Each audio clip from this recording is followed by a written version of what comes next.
Élève de David, Jean-Auguste Dominique Ingres devient lauréat du prestigieux prix de Rome en 1801, alors qu'il est âgé d'une vingtaine d'années. Ce prix récompense les meilleurs peintres, sculpteurs et architectes. Il quitte Paris en 1806 pour rejoindre la ville éternelle et y séjournera jusqu'en 1824.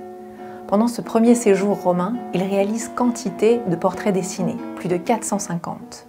En observant les différents portraits de famille qu'il réalise à cette période, on constate à quel point il reflète son réseau de sociabilité entre artistes, musiciens, notables et diplomates. Les milieux artistiques côtoient les milieux politiques. En effet, en 1808, Ingres réalise le portrait de l'épouse et du fils de Guillaume le Thiers, le nouveau directeur de la Villa Médicis. L'année précédente, il avait déjà réalisé le portrait de Lucien Bonaparte. Lucien Bonaparte et Guillaume se connaissaient bien, puisque Guillaume le Thiers avait été le conseiller artistique de Lucien pendant son ambassade en Espagne en 1800. En 1815, Ingres réalise le portrait dessiné de la famille de Lucien Bonaparte à la demande de sa seconde épouse, Alexandrine.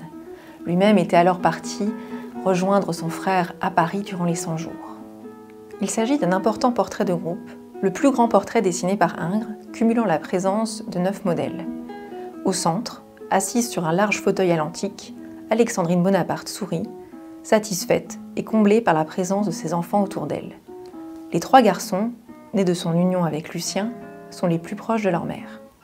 Selon la plupart des commentateurs de l'œuvre, le portrait se voulait une affirmation de la légitimité de la famille de Lucien, qui voulait être perçue comme impériale dans la nouvelle ère napoléonienne. Il est en effet notoire que Napoléon avait réprouvé l'union de Lucien avec Alexandrine de Bléchamp, veuve Jouberton. Il avait effectivement d'autres projets de mariage pour son frère, qui plus est, Alexandrine était réputée de mœurs légères.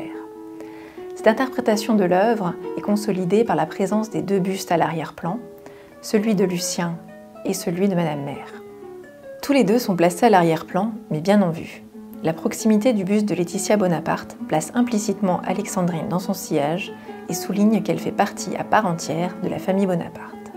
L'important succès remporté par les portraits dessinés d'Ingres témoigne également des attentes de la clientèle aisée étrangère qui résidait alors à Rome. Elle souhaitait effectivement posséder des effigies privées et qui pouvaient être exécutées rapidement. En moyenne, Ingres mettait 4 heures à réaliser un portrait de groupe plus complexe lui prenait davantage 4 semaines. Dans le même temps, les effigies devaient se montrer dignes du statut social de leur commanditaire. À cet égard, notons l'importance accordée par l'artiste à la description des mises élégantes de ses modèles.